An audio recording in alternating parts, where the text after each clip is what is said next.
This is my question to you. Please go ahead and suggest a really good, young, talented centre-back who could play alongside Flint. If you need coins, go ahead and use the code in the description below. It is Johnny for FIFA Coin Zone. And also, if you want to play for some real money, go ahead and click the link for gamersaloon.com and sign up.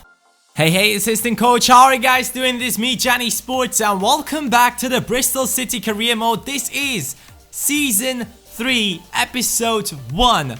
Or should I say Season 4, Episode 1? Let's go with Season 4, Episode 1. Guys, you have seen how our team did in the last season, which we played off camera.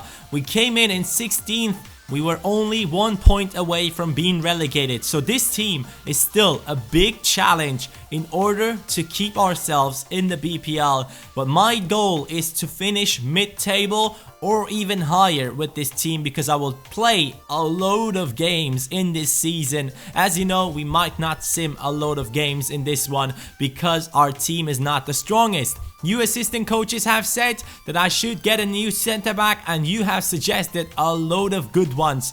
But guys, this is the new start of the Season 4, so if you guys could smash that like button, I would really appreciate that. That would be very kind of you. This is a new start, this is a new beginning, and this is our first season in the BPL on camera. And Sidney de Andrade Silva is the center back that I was going for. Another free agent that did have really good stats on him. But then I wanted to go for the big ones. Eric Dier. This guy is playing for Spurs and he does get 60k in the wage budget.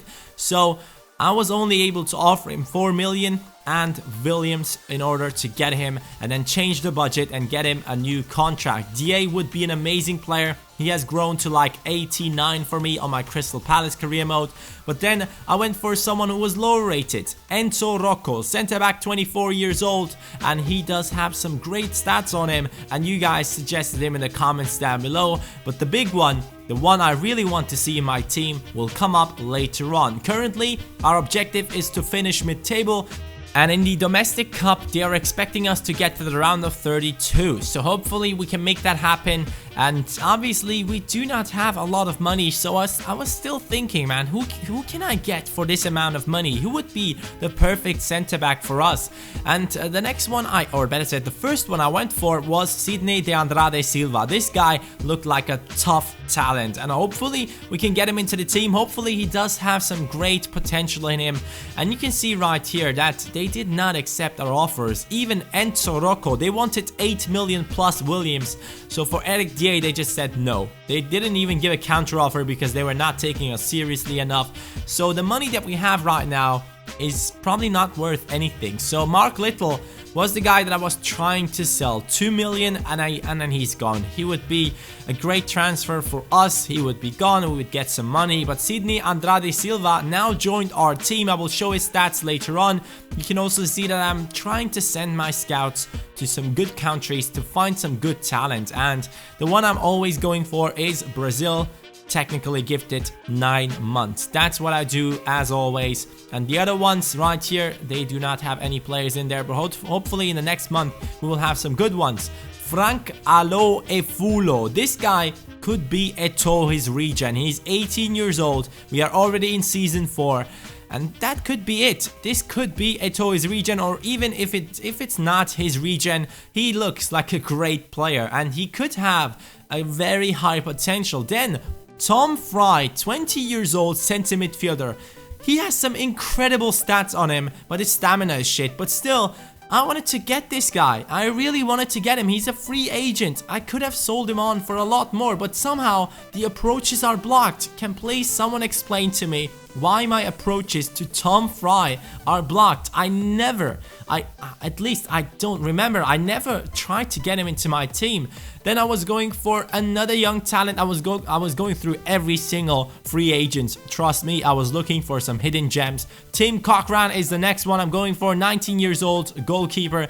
And also, Efulo has now joined our team. He looks like a proper talent. Let's have a look at their stats later on. But I was inquiring for Sven van Beek.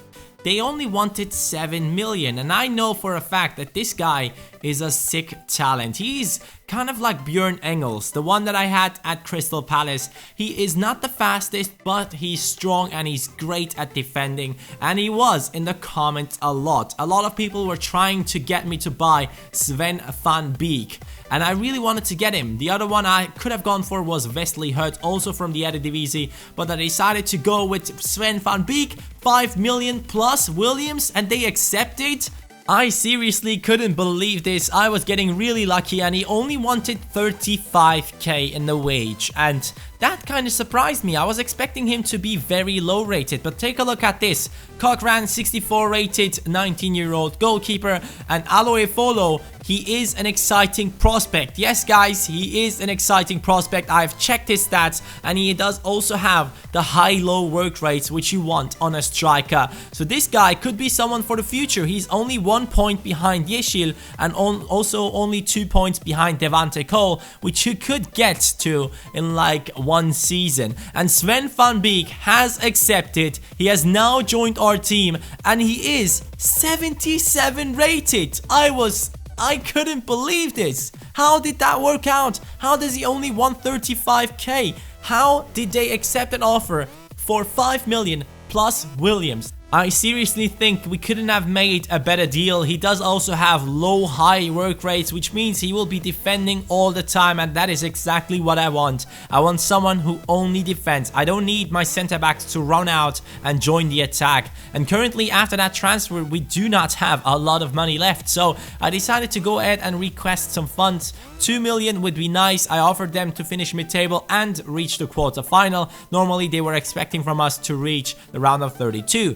And they said you can have 1 million. And sadly, Mohamed El Yunusi got injured in training. He's gone for 6 weeks, but you can also see that we have gotten 1.1 million added to our budget, and hopefully we can achieve all the objectives. And 1.1 million, that's important because I need to have money in order to offer some wages for some of our players. Aiden Flint, he has accepted the contract offer. So yes, we have 2 of our centre backs sticking to the team. Aiden Flint, our captain, is sticking to the team. He will probably only be replaced by one of our centre backs, one of the younger ones that we have gotten into the team.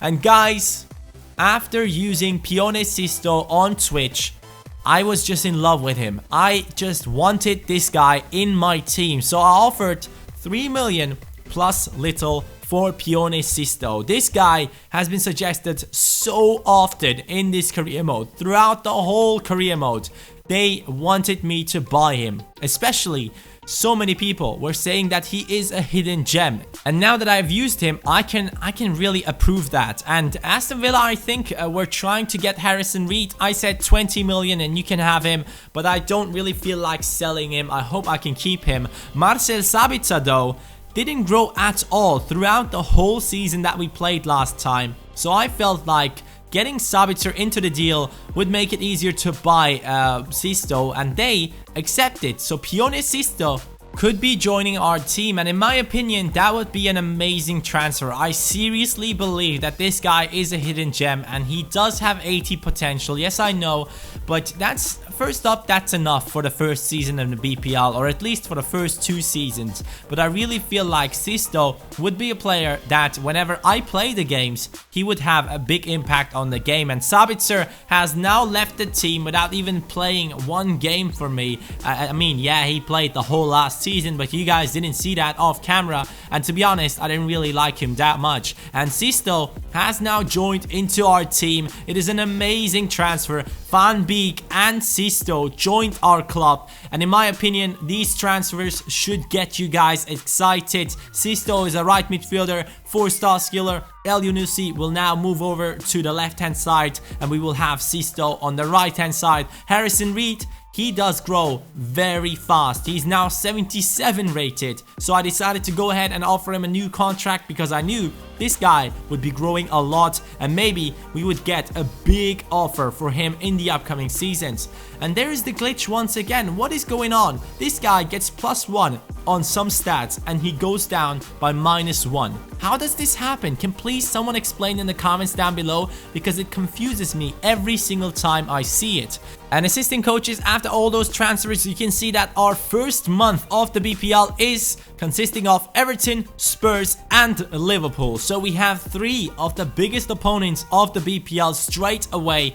And you can also see that Gabriel is now growing once again. Some people were concerned that he didn't grow in the last season, but now Gabriel is growing, and I hope he will be growing a lot. Harrison Reed now 77 rated, Devante Cole 68, like I said before. Maxwell Cornet already gone up to 75. Andre is growing as well. Lee Myrie Williams, one of those center backs I bought at the start, who was like 67 rated, is now 70 rated, and some of the talent on the bench and the reserves did grow as well. I'm looking forward to see one of those center backs take over Flint one day. I feel like it could be Myrie Williams, or it could even be Andrade Silva, because he has higher potential, I believe. Andrade Silva has an exciting prospect on him, so that would be an amazing center back for the future. He's also 6'2" tall, so that would be a great replacement for the captain Flint, who is getting older and older. But let's not talk about that. Our first BPL match is starting against Everton, and you can see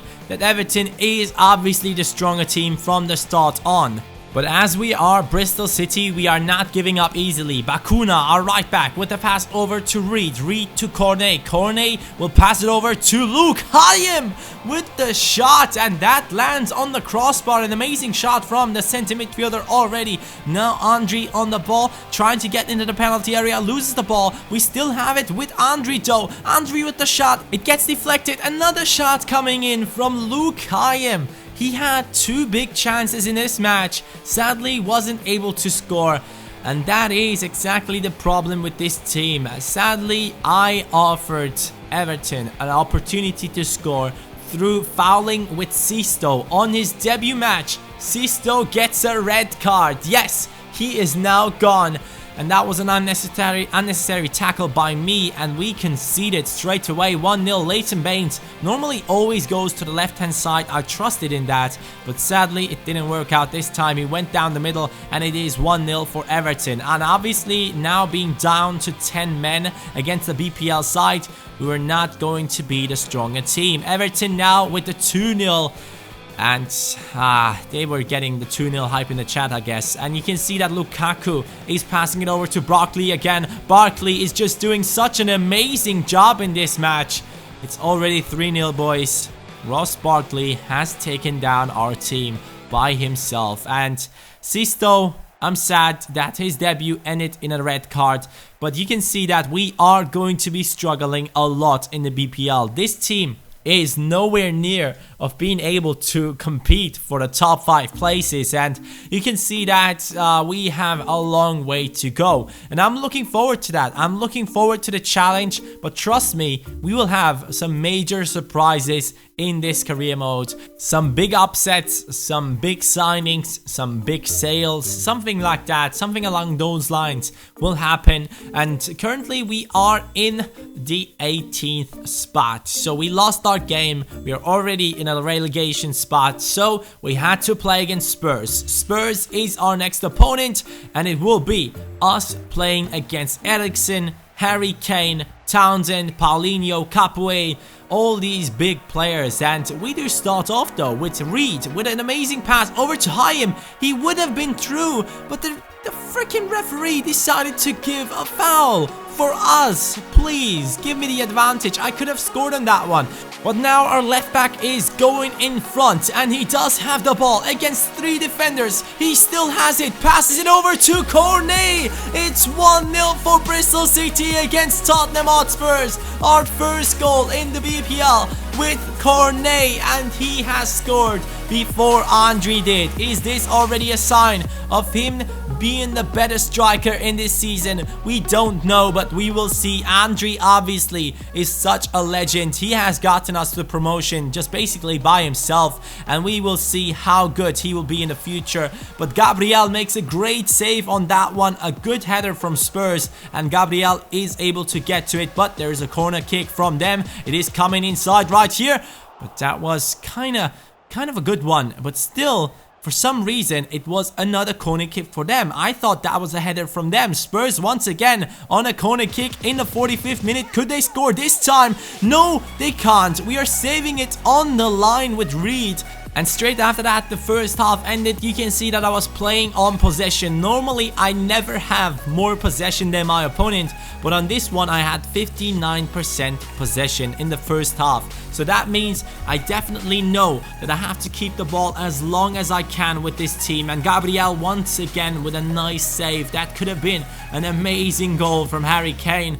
And assistant coaches, I told you that I changed my tactics. You can see right here that I kept possession for as long as I possibly could in order to keep Tottenham away from the ball, and also in order to go ahead and try some counterattacks whenever they try to go for the ball. But you can see them with another chance, and Gabriel makes another good save. He is definitely a great goalkeeper, so I'm looking forward to see how good he will be in the future. Now, my impression is that he will be a top-class goalkeeper in the future as well. Mark Minchell is not missed around here in my opinion. Zelalem, Myrie Williams and Signorelli are joining in. Yes, all of these are central players. 2 center midfielders and 1 center back. I was going for the win. I just wanted to keep this one. I just didn't want to go for another goal. I just wanted to keep the clean sheet, and that is exactly what I went for.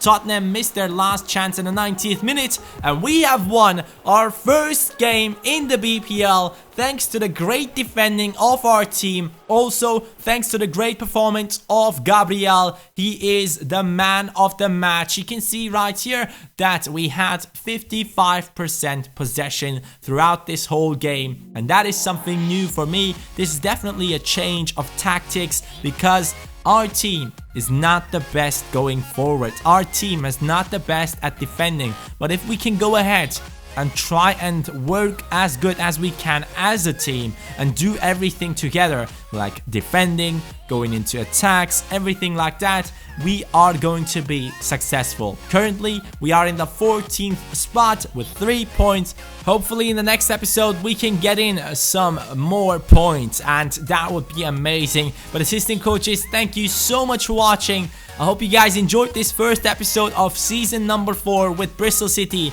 Thank you guys, have a nice day and enjoy the assistant coaches showcase.